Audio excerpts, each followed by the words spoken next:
I was literally like lying in bed last night thinking about it. It's scary, like doing something for the first time. Today is Monday. So today we had 3 surgeries this morning. So one was a digit amputation. We had a dog who got an infection in her toe. This is Bailey. And Bailey presented to me 3 or 4 weeks ago. Bailey had ripped out one of her toenails and it had gotten infected.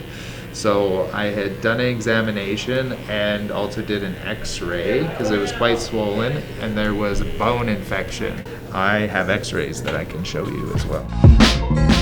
Here's the normal toe that's right next to it. So you can see here's P3, here's the bone, and then the nail that comes out here. And with Bailey, you can see most of the bone is gone, but then you get to this section right here, and you can see that it looks quite lytic, or kind of like Swiss cheese. So this is what is showing us that there's an infection right there in that bone. So after being on antibiotics for 18 days, you can still see, and even now worse and more obvious infection. So the only way to fix it is to remove. So no toe, no problem.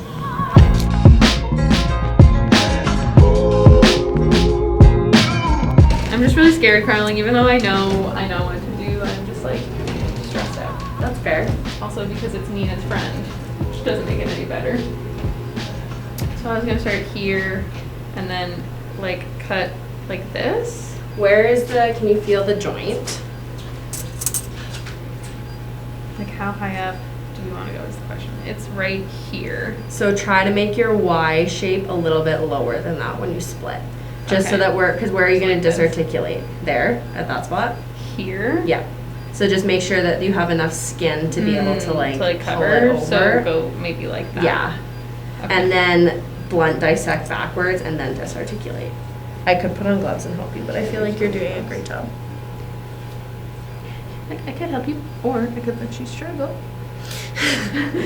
You're not struggling. It's just hard to like visualize it when you haven't seen it. Yep.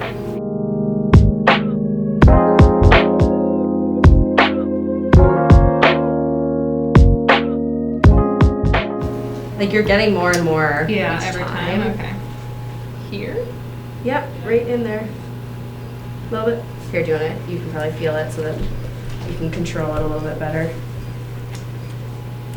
There! Yay! Just give it a nice closure. 3 up? Yes, please. Thank you. Thanks, Carling. Carling is the best. So this is kind of what we were looking at before the surgery. So it shows you where you want to make your incision and what the anatomy looks like under the skin, but as you can kind of see from our surgery, a lot of the times things look really, really different when you're actually in there and you're cutting things apart. So here it shows, you know, all of the digits really nicely outlined, where the different phalanges are and the different bones.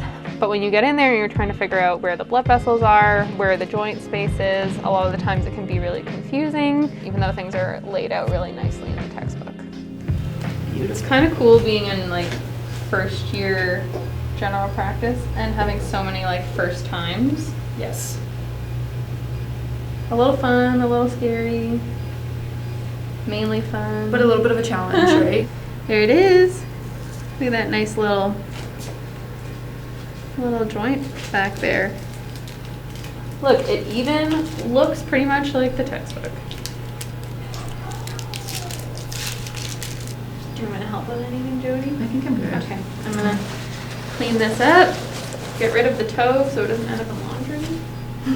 That would be gross. That would be gross. Then we also had a routine spay and a young Shetland Sheepdog. This is also a friend of Nina's.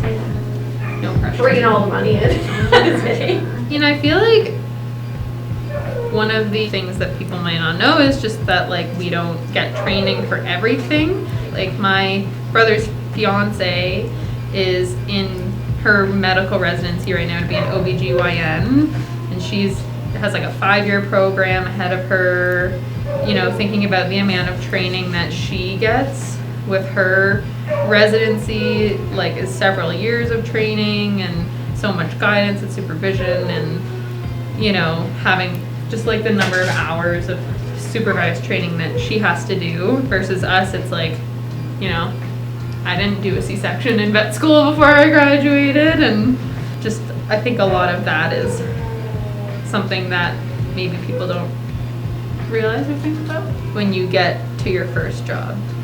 Like, that's really intimidating. It's just finding a practice that'll give you really good mentorship is just the biggest thing that you can find, right? Because you don't want to be put in a situation when you're just starting to do something where you're gonna be left alone. I'm so lucky because I have someone like Carling who's willing, even though I've looked in the textbook, watched a video, and asked her what to do before, and she's still willing to come into the OR with me and like help me out. No matter how much you think you've prepared for life outside of school, like nothing is gonna prepare you for a lot of firsts.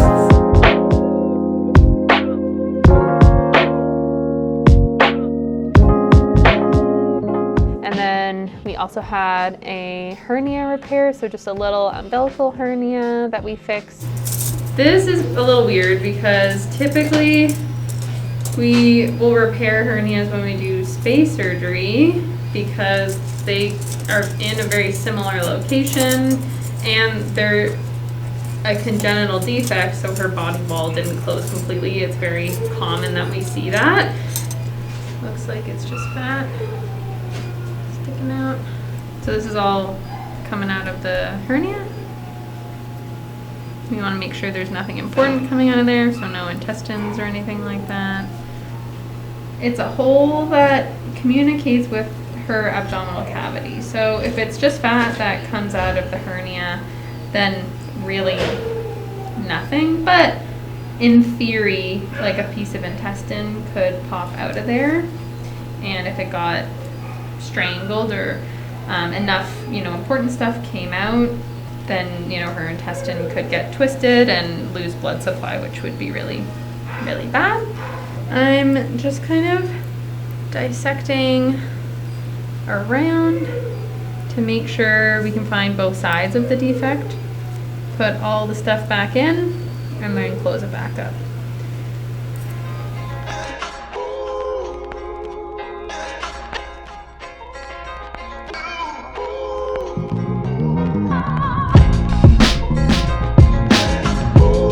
This cat has a like inner ear infection or middle ear infection, so 2 weeks ago it presented for being neurologic because of it. So now we're just trying to get all of the gross, nasty discharge out. Yeah, it was really neuro. I was really worried.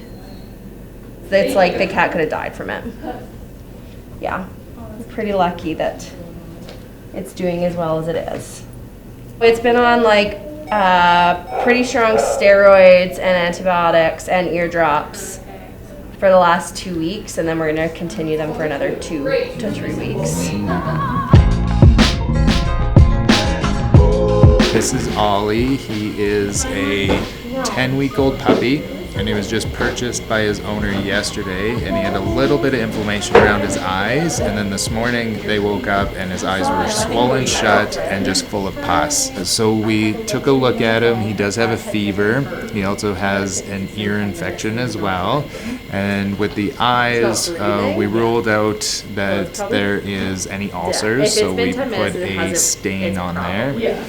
There's no foreign body, so it truly just looks like it is inflammation around the eyes. I took a swab to look for an infection as well, to rule in or rule out a disease called puppy strangles. And the reason that I looked for mites is you can see he's got hair loss around his eyes, and that can cause a lot of inflammation as well. And I do want to put him on steroids, and if I put him on steroids while he has a mite infection, then I could make the mite infection worse.